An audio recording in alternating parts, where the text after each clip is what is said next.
My wife, she's white. Whoa, it got quiet, okay. But my wife is just not white. She white. Now, I know a lot of people in here are white, and you're questioning yourselves right now going, am I white? No. My wife is whiter than you. My wife is from Gillette, Wyoming white. You hear that? When white people intimidate, like, damn. That's white. But we got a beautiful family, man. We got 2 kids. My son is now 5, my daughter's 2, and they're black, white, and Asian. That's right, that's right.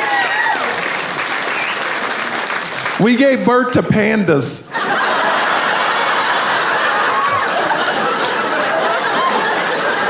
We call them Ling Ling and Sing Sing.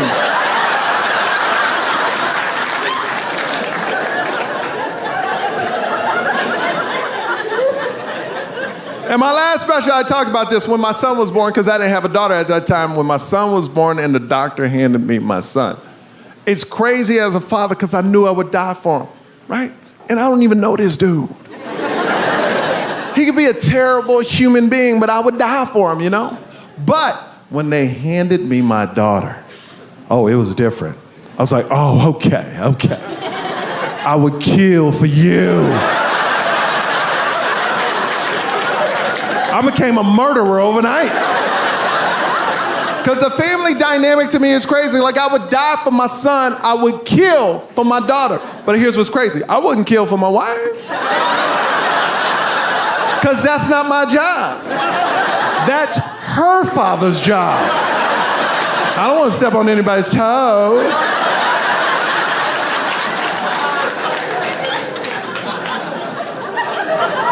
Because I love both of my kids the same.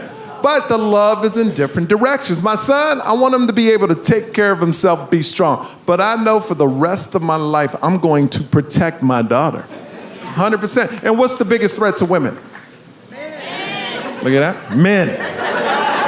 So now I hate all men. I became a lesbian activist overnight. / murderer. I'm Ellen DeGeneres with a gun. Because every man's a threat to my daughter. Every single man eventually will be a threat to my daughter. I hate my son. Sometimes I hate my son. Why? Because he's a threat to my daughter. We all have baby cams and watching my kids play. My daughter's playing with her little toy. My son walks over and grabs the toy from her. I get so angry, but then my daughter grabs it back and I'm like, yeah, that's my baby girl. Right? Don't take no man's crap. But then my son looks around to see if anybody's watching. Starts backing up where she is, and he hits her with his butt. And she falls to the ground and starts crying. I get so angry inside. I'm so mad. I want to f this little dude up, right? But I can't. He's only 5, and it's not a fair fight. It's not a fair fight. All I can do is scream and like, hey, you better stop that. And he runs off. But my daughter could hit my son with a brick in the face. I'd be like, hey, girl. Good job, good job. Because a daughter makes you a better man, 100%, 100%. It makes you more empathetic, you care about people, you get sensitive. I cry all the time now. All the time. I don't even know why. My wife looks at me in disgust I cry so much. She's like, why are you crying? I'm like, I don't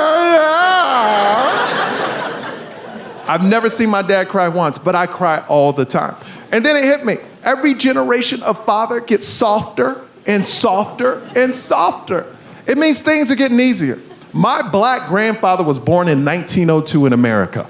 Went through injustices you couldn't even imagine. My dad went through segregation, still got a PhD in nuclear physics, and had to march just to drink out of the same water fountains as everybody else. That's right.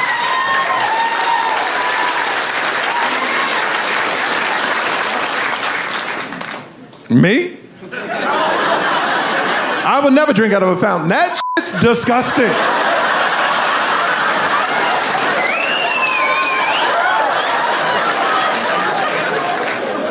But my dad, man, I can't take him to the park because he has to drink out of every freaking fountain. I'm like, you fought for this? He's like, I deserve this, son. I deserve it.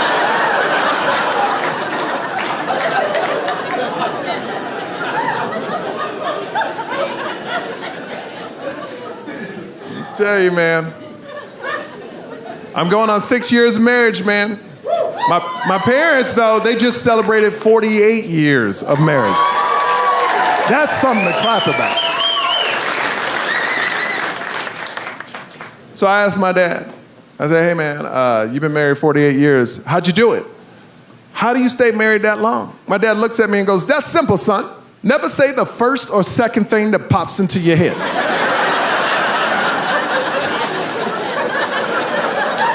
You always say the third. I go, what's that mean? He goes, well, the first thing, you will get a divorce. The second thing, you on the couch. But the third thing, happily ever after. I'm 6 years in, I don't get it. Till about a month ago, me and my wife are driving to Vegas. She packs a cooler of food for our 2-year-old daughter. We get to Vegas. My wife opens up the cooler and goes, oh my God, the food all melted. I look in the cooler and notice she didn't put any ice in it.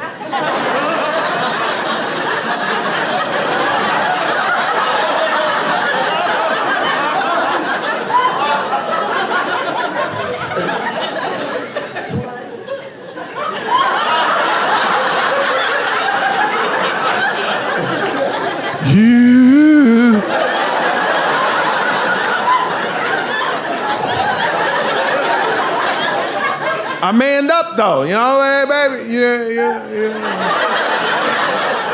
you didn't put any ice in the cooler. My wife looks at me and goes, you don't need to put ice in a cooler. It's a cooler, duh.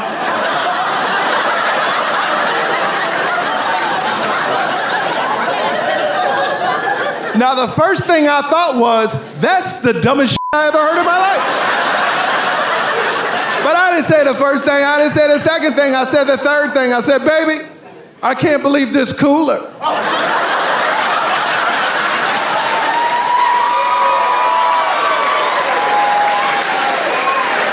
Is broken.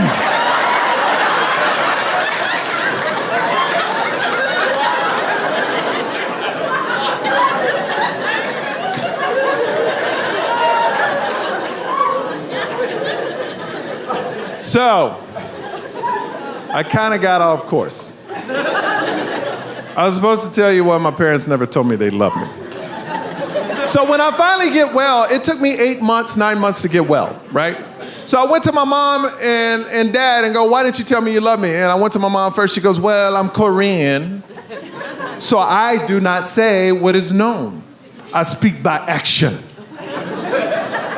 Then I look at my dad, and he's stubborn and black, and he goes, well, if your mama ain't saying the shit, I ain't saying the shit either.